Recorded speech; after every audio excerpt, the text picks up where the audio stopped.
Oh, I pitched hundreds of investors before I got the first yes, hundreds. I'm super excited to be here today with Jayla. She is the CEO at Atlas Vacation Properties, and she's also the host at Seed Money podcast. She was an entrepreneur as well prior to being on the vacation rental industry. She even got to be on Shark Tank and raise funds, very involved in everything that has to do with fundraising. Shark Tank. A lot of people have seen the show, but what is it like to be there? That is different from the experience when you see it. It is brutal, and they're trying to all hit you with questions at the same time to try to throw you off. Fundraising and having been on Shark Tank, what did you learn in that process that also led you to want to now start a podcast that's specialized in helping other people go through that fundraising process? Patience and persistence are extremely powerful. And it's really easy to look at everybody else and feel like they have an easy button or something's gone faster or easier. How did you realize that this was not, like you were not being authentic to who you were? How did you find the courage to decide that you were going to change that? I have to be brave enough to walk away from this. A combination of things: high blood pressure, killing myself, working 16-hour days. 10 years I did this. I saw other people having heart attacks in their 40s. Hello, everyone, and welcome to the Hospitality Edge podcast, where we bring together what we think are two sides of the same coin, real estate and hospitality, and where we aim to bring together operators, founders, investors, entrepreneurs, and leaders in the vacation rental and hospitality industry so that they can tell us about their lessons, their journeys, the things that they have learned along the way, and maybe even some of the mistakes that they might have made along the way so we don't have to make those same mistakes ourselves. I'm super excited to be here today with Jayla. She is the CEO at Atlas Vacation Properties, and she's also the host at Seed Money podcast. She was, an entrepreneur as well prior to being on the vacation rental industry. And she even got to be, on Shark Tank and raise funds. Very involved in everything that has to do with fundraising. So we'll be talking about that today, helping people understand what's complex about fundraising and how to crack the code when it comes to fundraising. And I just want to start by saying, Jayla, that I admire your authenticity and I admire how much you are true to who you are and to what you're trying to be. Very, very intentional with your mission of helping people make sure that those doubts that you had back when you were approaching fundraising at first, there's other people out there that might be going through that same process. And so I really admire, how mission oriented you are when it comes to trying to help those people. So super excited to have you on today, Jayla. How are you doing, and where are you taking the call Good. from? Thanks for having me. This is fun to connect. Calling and live in Santa Barbara, California. So nice sunny day here today. And yeah, thanks for having me. It's fun to be here. Amazing, amazing. Happy to have you on. So, if you had to start all over again, Jayla, with your vacation rental operation, and you could either give yourself some piece of advice, you're talking to the younger Jayla that's getting in started in this business, or you can change something from the way you approach things. What, if anything, would you do differently? Oh, I definitely have one. I am so glad you asked because I was laughing at myself earlier thinking about this actually. My biggest pain point in this business, especially growing, has been expense management. And I wish I just implemented a new software called Top Key, expense management specific for vacation rentals. And oh my God, I wish I had implemented this 2 years ago, especially for the cost. It would have saved so many headaches. So I'm pretty good with software and I lean into it heavily. And I did for, the PMS, the property management software, Breezeway for maintenance and cleanings. But expense management was a big piece. I did not anticipate to be so complicated in this business. And I wish I kind of, got a hold of that, got a lot more organized sooner. Got a specific bookkeeper for vacation Mhm. rental management. So I took a little too long to get that stuff dialed in. And it caused a lot of headaches and it made me really question if this was the right business for me just because I hated doing that stuff. So yeah, anyway. Wow. Well. Shout out to Jonathan, which we by the way Oh, had as a nice. guest on this show as well. The co-founder and CEO at Topkey. So if anyone is interested in learning more about that story of how this company Topkey came about and the problem they're trying to solve, well, we'll link it somewhere in here so you can check out our episode with him. So Jayla, tell me a little bit about your background. Tell me a little bit about what you were doing prior to getting into this vacation rental world. Yeah, so I grew up in New England, in New Hampshire, and went to school in Santa Barbara, and ended up working in the corporate world for a footwear 2 different footwear companies. Traveled to Asia a lot, ended up moving back to Vermont for a job at Burton Snowboards, and while I was there, I bought a triplex. So I kinda knew I wanted real estate was a good thing. I lived in each unit, fixed it up, rented it out, got them all rented. Um, and that triplex, like, limped along for 10 years. I don't think I ever really made any money until I sold it, so there was really no cash flow, but, I did end up making some money when I sold it. I wish I had gone into no, not really, whatever, no regrets, but had I stuck on the real estate path, it definitely would have been, I would have been farther sooner on the real estate, side of things than I ended up, but anyway, so I was in Vermont and I just saw people, basically commuting to Asia, with the industry that I was in. I was like, "I do not wanna do this. I don't wanna work for someone else." My dad had his own business. So I had an idea for a lighter, healthier wine, and I was like, "Screw it. I'm just gonna go for it," and quit the job and went through the whole fundraising process, went back for my MBA. This was in 2008. There, recession. I had no experience in the alcohol industry, no connections. So it was completely naive what I did. It was looking back, I'm like, I cannot believe I did that. But I did that for about 10 years. I grew it, had national distribution. Um, it was amazing. We were in resorts in Vegas. We were like, grocery stores. It was successful in the sense that it was growing, but I got extremely burnt out. I put off everything, wanted to have a family. Ended up talking to my investors and they said, "Yeah, it's not for lack of effort. It's a brutal industry." And I ended up winding it down and took a year off and started a family and then went back to a corporate job and realized, "Wait a minute, I don't want to work for someone else." I overcorrected. And that's when I dove into the vacation rental space. And it's funny because this is now a really nice balance where working for myself, always something new and creative to work on from a project standpoint, renovations, I love stuff like that.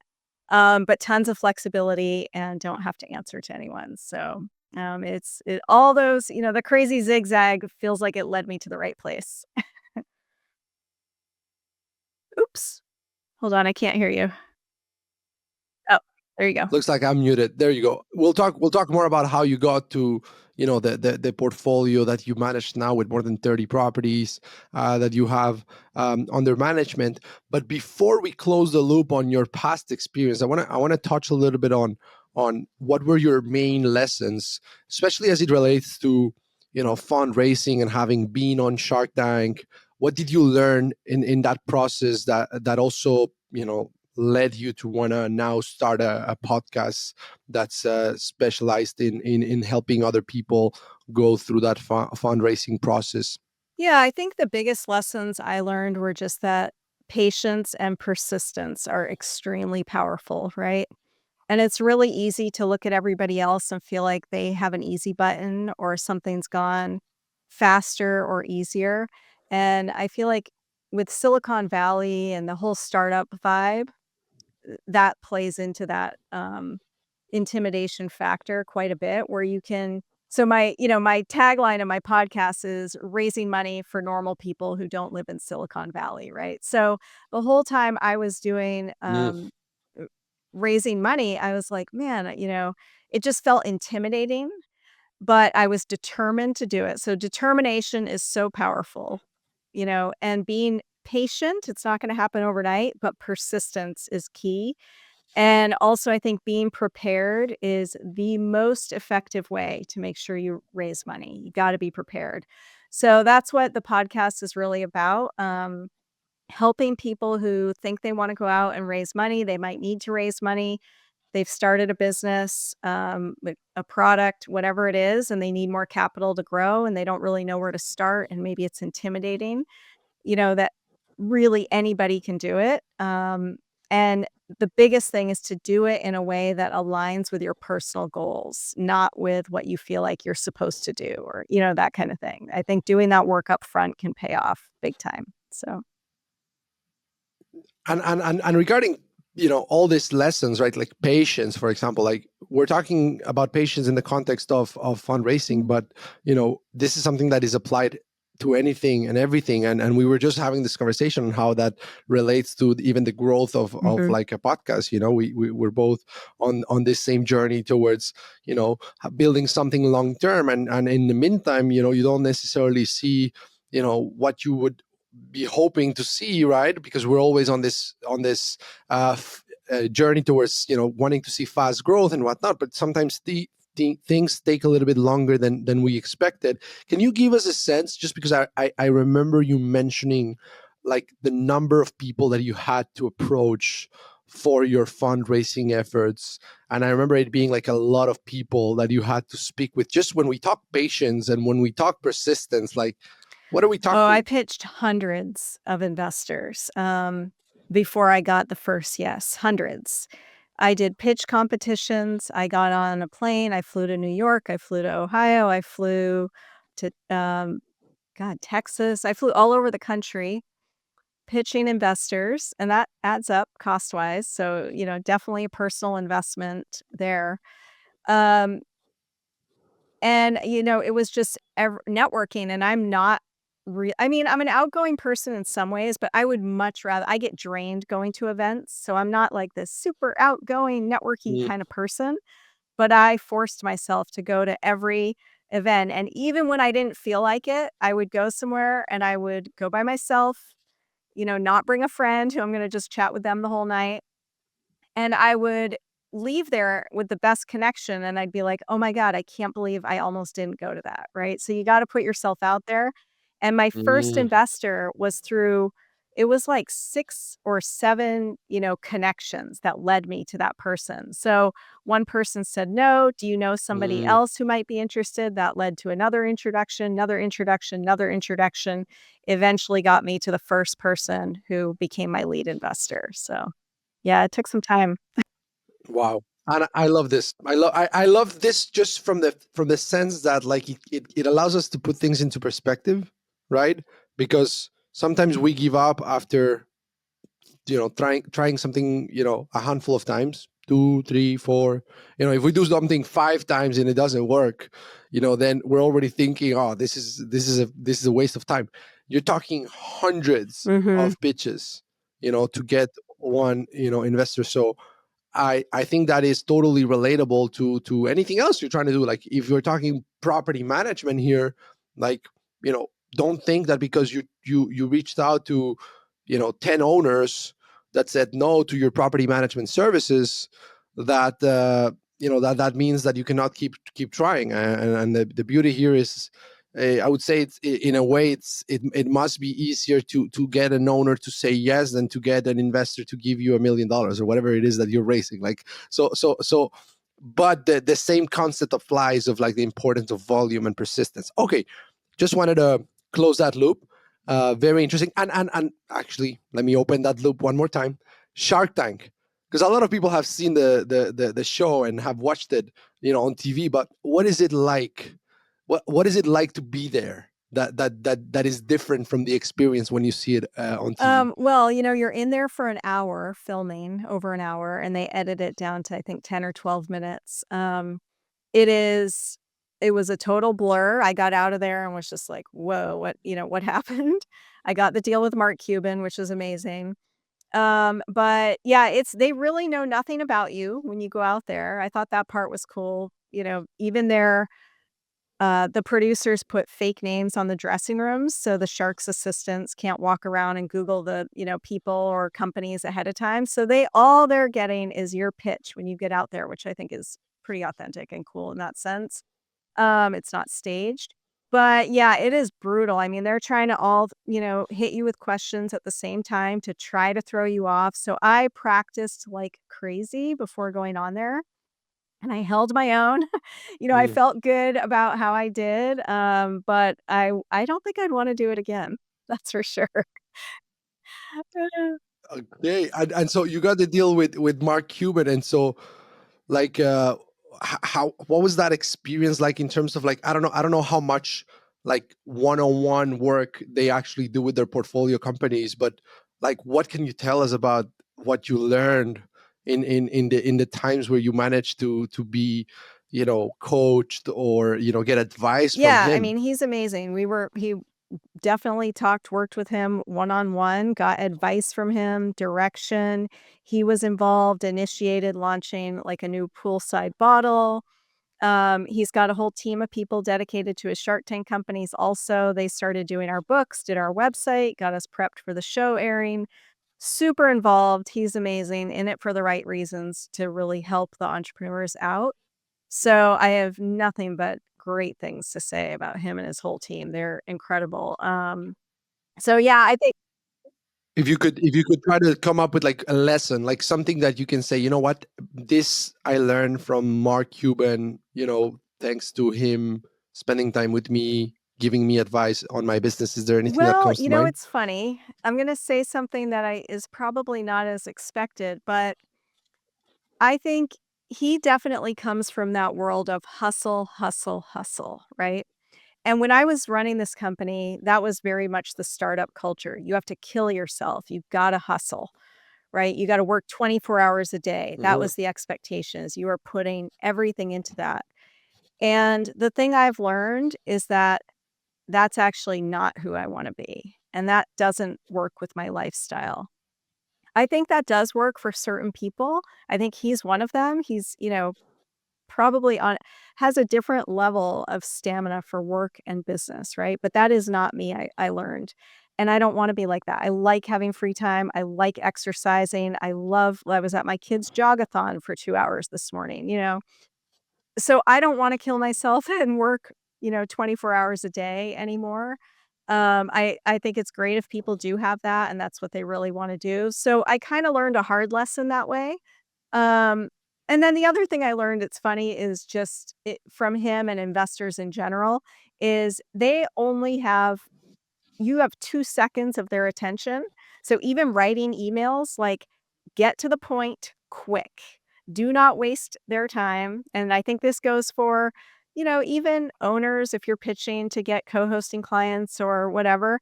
It's like people are busy and you just gotta be concise and get to the point a lot of times. So I definitely learned that Mm. from him. It was like, don't waste don't waste their time, get to the point, be concise and be direct, which is actually very helpful, to learn that.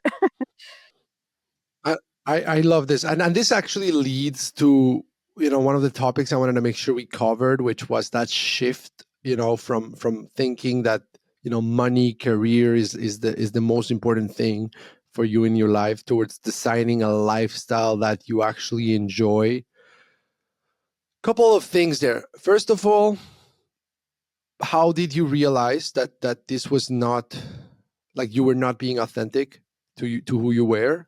And second, how did you find the courage to kind of like decide that you were going to change that? Because some people can get stuck into this social pressure of thinking this is what I need to do, and then just like you said, burn themselves out in the process. So it takes the realization, the awareness to realize it, but it takes the courage to do something about it. What was that experience like in your Yeah, case? it's funny, even just saying that, it makes me a little bit emotional because I'm so thankful I had the courage to do that, because it was that hard to do. I so easily like, thinking I remember that pivot point where I was like, "I have to be brave enough to walk away from this." So, I guess what led to that, a combination of things: high blood pressure, killing myself, working 16-hour days. This is 10 years I did this. I saw other people having heart attacks in their 40s. My grandmother died at 46 of a heart attack. I missed friends' weddings, baby showers. My husband's always been my biggest, like, cheerleader in business. He's amazing. He's so supportive, but even then, I would notice, once in a while, he'd be, like, bummed that I couldn't make dinner again to go out with friends, like, he's got dinner and I bail because I gotta do a work thing, something like that, and I'm like, "This is not gonna I'm taking this for granted. This is wearing on all my relationships, not just him, but friendships and everything." And we put off having kids, and I was like, "I don't wanna be the kind of mom that's gone all the time." I was traveling like crazy. So, I just had this realization. It was like I woke up one day, sort of, and was like, "Wait a minute, this was my dream, and this is not the dream. The dream wasn't to kill myself and be a slave to this company." And that's where I found myself. Why I started it was because I wanted to work for myself, right? I was like, "I don't wanna be in this corporate job, I wanna work for myself," and so it was this realization that I wasn't working. Yeah, I had my own business, but I was working for my investors. I was working for the goal of my investors to sell this company for a ton of money. And I just realized, I'm like, I don't care about that anymore at all. And I hardly even drink anymore because I'm just working all the time. So I don't even need my own product anymore. You know what I mean? It was kind of funny. I was like, I just completely I burnt myself out and lost the passion for it. Now, one of the reasons I do this podcast is because I think if I had had better clarity in the beginning that, yeah, I wanna have my own business, I wanna have a company, but I also wanna have lifestyle freedom, I could have built that company to be more of a lifestyle business. I could have had it just an direct online, direct to consumer. I wouldn't have been traveling around doing all these huge events and all this stuff. But I didn't do that. I set a plan with my investors in the beginning to grow this huge beverage brand, and that was the path I was on, and it it was hard to pivot at that point. I probably could have, possibly, I guess, but once you have investors involved, they wanna get a return and quickly, and they wanna, see it grow big, depending on how you set it up in the beginning. So anyway, I had that realization, and I ended up just kinda talking to my investors and telling them honestly where I was at, which was really hard. This was the hardest decision I've ever made in my life, to walk away, and most of it was like, "What are other people gonna think of me?" You know what I mean? Like, here I am, I've got this company, I've got Mark Cuban as an investor, and is like, people are gonna see this as a failure, even though I see it as a win because I opened myself up to the life that I really want, and that actually makes me happy. But it was this, huge pressure of what are other people gonna think? Oh my god, it's like you feel like such a failure, and I didn't even know what I was good at. I'm like, I don't even know what to do now. So yeah, it was extremely, extremely hard.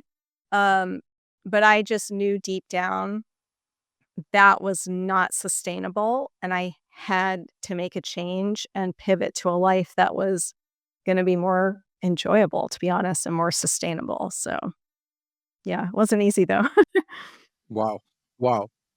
So just to try to understand the timeline, because I'm sure a lot of people might relate. They're doing something almost because they feel like they have to do it, and like things depend on them, and like they have this sense of like needing to continue doing the thing, but they deep down they know they're not being authentic with themselves. So from the moment that you started to have this realization, that you started to have this awareness, that because I guess it starts with a seed in your head and then second thoughts, and then it starts to kind of build up, like all the way up to the moment when you actually took the decision, when you scheduled the meeting with Mark Cuban, or however you did it, and you were like, this is where I'm at, and this is the decision I need to take. How long did it take you? I'd say that was probably like a year. I trailed Hmm. along, going out to raise more funding and continuing to grow when I was really, really not feeling it. Like, it was probably about a year where I was like, "Whoa, this is not what I expected or wanted." And then I just kinda pushed through for maybe another year before it was, like, the point of, like, "Yeah, this isn't gonna work." So yeah, I'd say it was about a year, I think. And is there something that you would recommend if someone is in the same position of needing to make a decision, but like they're delaying it because it's a hard decision to make? What is there anything you could recommend as far as like what helped you to stop, like, procrastinating on this super important decision that you want to keep procrastinating on, even though you know you need to I take think it? having good mentors, someone that you can actually really be honest with and talk through it, is super important. And then, just having an understanding of what you do want. I think it comes down to, doing that digger deeping deep digging deeper into, who you are and peeling back those layers of like, what do I want my life to look like? And then just kind of telling yourself, look, you only live once. You don't want to wake up another 10 years from now, another 20 years from now and be in the same spot. So just basically make it happen. Just do it. It's like, what's the worst that can happen? That's what I thought. I'm like, at a certain point, I was like, why am I doing this for other people? Like, what's the worst that can happen? And we put everything financially into that business. We put everything. So we were essentially also kind of starting over to some degree financially. So that was scary. So, all those things, you just kind of put them aside and you go, you know what? You just have to trust that pivoting will lead to the right things and the right doors will open up, which they did like times 10. You know what I mean? It's crazy how that works. That's amazing. I love it. And it's funny because this is a hospitality podcast, and we haven't talked much about vacation All rentals applied. yet. But I think all of this is super super interesting because it all applies, in whatever we're doing. Now let me ask you this, because I'm sure like a lot of people in this vacation rental world now going into this industry would consider themselves to be working too much. Like a lot of people feel like, Mm. it's a 24/7 business. There's guests, there's owners, there's vendors, there's OTAs, like there's all these moving pieces.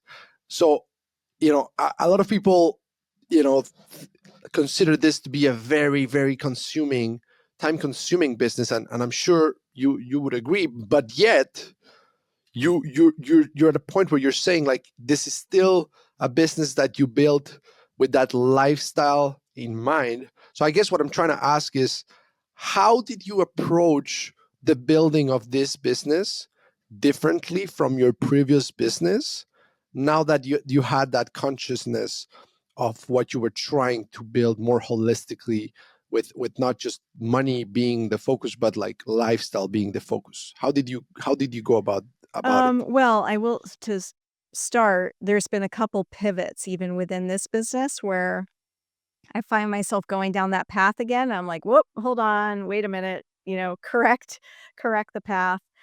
So this is a very demanding type of business. It can be. Um, Especially if you're a perfectionist, right? It can be really hard to let go to some degree. And I think anytime you're building a business, it's going to take more effort than not, right? There's definitely times it's not your 9 to 5, um, for sure, especially as you're growing. Like when we've been in a growing phase, I've gotten really busy again. And then it's like, okay, stop, stabilize, get things under control. I also think, oops, sorry, that's weird. My camera just shut off. Let me, I can edit that out. Sorry. Um, So the things oops. So, yeah, the Let things I've me done see. differently this time are building the right team. I think one thing that I did wrong in the first company was I brought on all these bigger positions too early. So I was doing a lot of the behind the scenes doing, and I've gotten really good at delegating all kinds of tasks. Like, I've got an executive assistant who does my email now and a lot of little stuff, helps me with registering camps. So I've gotten much, much better at being okay with letting go, delegating out everything I possibly can, and balancing the cost of that, right, with the, you know, needing to profit, right? And that's the trick is, when do you invest to get ahead? and to stabilize and to give yourself sanity? And when do you, kind of hold, to get profitable again? Luckily, this business is a lot more profitable than what my previous company was in the alcohol space was like impossible to be profitable. But yeah, it's still interesting. So one thing I tried to go too big too fast last time. My portfolio now is luxury properties, large homes. So it's the same amount of work as a 2 bedroom as it is a 5 bedroom. I've gotten rid of in the early stage, I brought on some properties that were basically not really making much money, and I got rid of those, and now I really only bring on big properties. So I'm not trying to go grow a huge portfolio. I want a very profitable luxury portfolio. So that's been one big difference. Delegating and, also just being okay with things not being perfect. 80%, if my team can do it 80% as well as I can, that's okay. Sometimes we'll have an angry guest, sometimes we'll have a frustrated owner. Um, it's very rare and ultimately we always try to make it right, but it's not sustainable if I am always the one who has to be there answering, the guest or the owner, that kind of thing. So we've got really good systems set up. And we get great reviews and, we're in I think it's been set up pretty well, but yeah, I can see how it definitely it can take over your lifestyle pretty quickly if you're not careful in this business. Mhm. So right. So because you came in with that intentionality of what you were trying to build, you've been able to identify when it's taking over too much of your time and you're like, okay, this territory seems familiar. Let me put a stop here. Let me add a process, let me hire someone. And you're right in the sense that it comes at a cost, I guess, of like, yes, probably if you did it all yourself, you'd have more profits. But then again, are you trying to have just like as much profit as possible, or do you value, your sanity a little bit more than your bottom line? At some point, I think it also comes down to that. This all sounds good in theory, but you just said it. It's extremely hard to delegate when you're a type A person, when you're a perfectionist, when you're someone that likes to do things well. And you just mentioned like 80% is good enough, but like in practice, how did you manage to get through that? Like how did you manage, as someone that was, you know perfectionist, type A, wants everything to be perfect, how did you manage to convince yourself to let go and be okay with that delegation process? Well, a couple things. I think having the right people is super important. I had to let go of 2 higher level key team members who just weren't cutting it. And I probably should have let go of them sooner, honestly. So I think sometimes a warm body is better than nobody, you know what I mean? And you just hire too quick, which I think everybody can still be guilty of that at times, right? It just happens.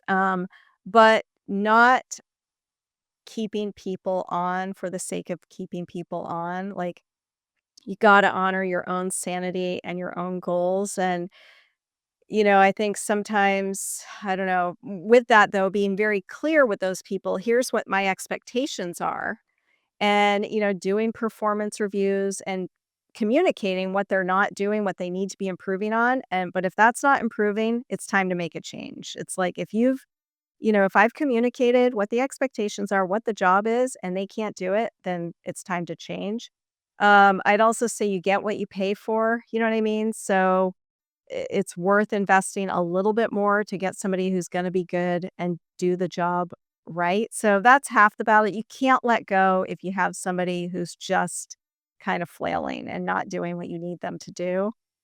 So getting the right team in place, and that is hard. And I think giving yourself, a little bit of, cutting yourself some slack that all entrepreneurs have that challenge. It is a very common challenge. It is hard to build a really good team, and it might take a few hires to find the right person, but you just gotta make sure you don't hang on to the wrong person for too long.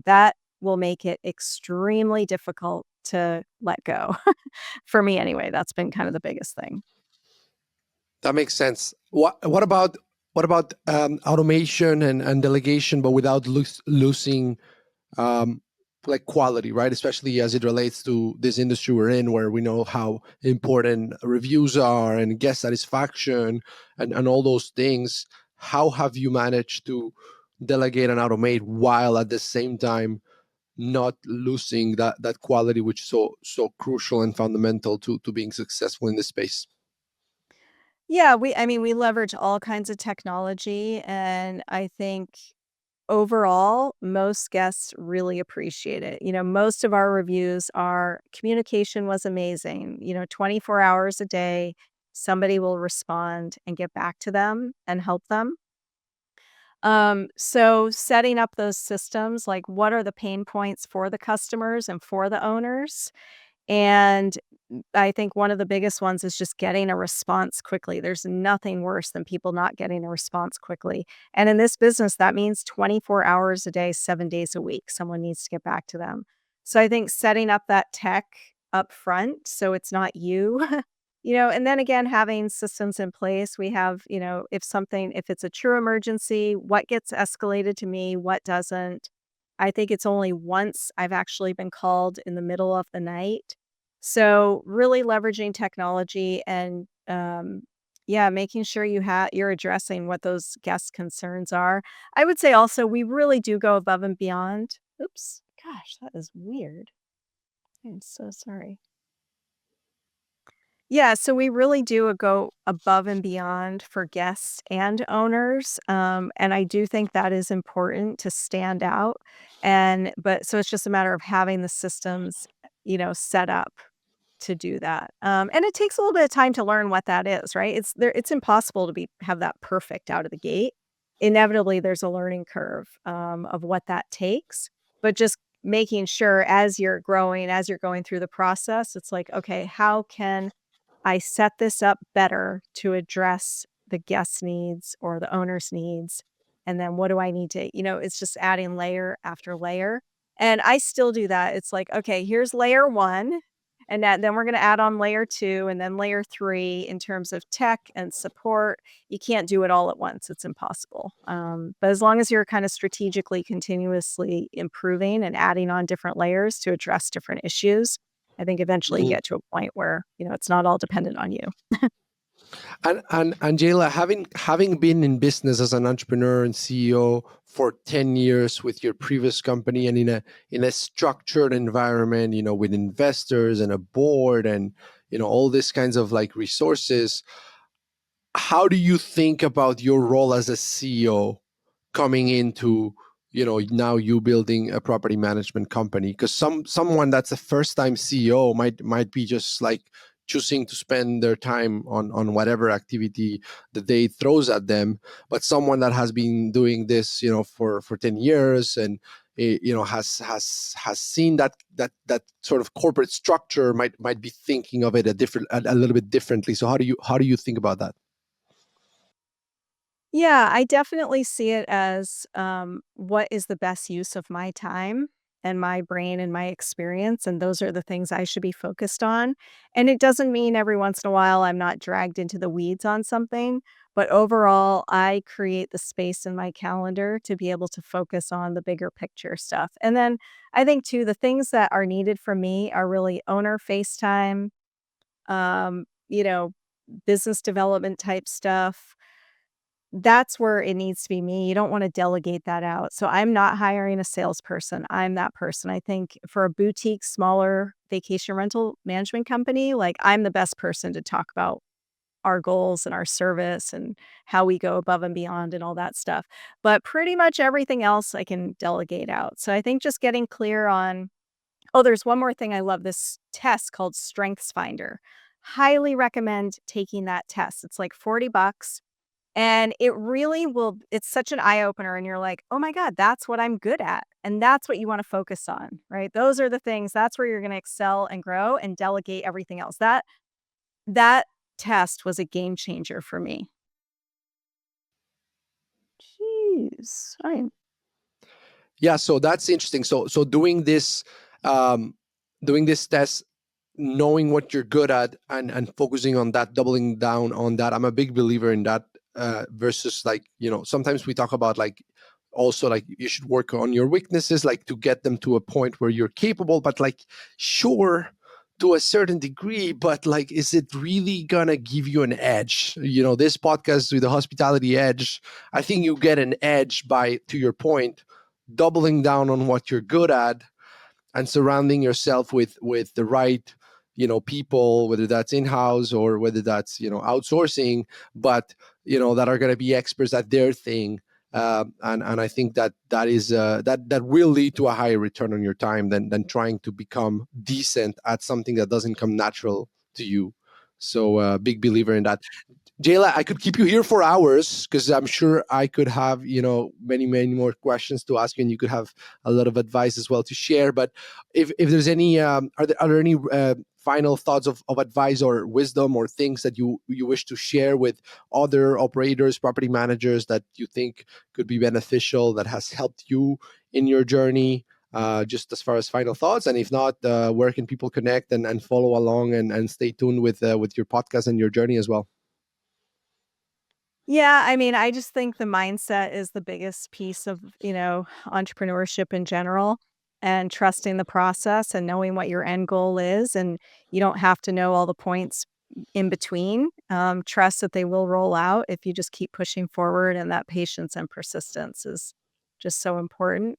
So I think that's my biggest piece of advice. Just stay focused on the end goal, and you know, take action and trust it'll roll out and come together in some way, shape, or form.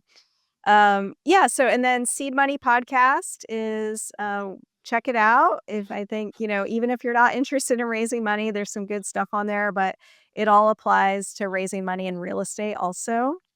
Even though we're more focused on the startup space, all the principles definitely apply. So if you're interested in that, check it out. Seed Money Podcast. And We'll my have name, to do a Jayla. second, yeah, we'll have to do a second episode, by the way, to talk more about fundraising, which we didn't get into this time. But that's gonna be we have to do that one as well.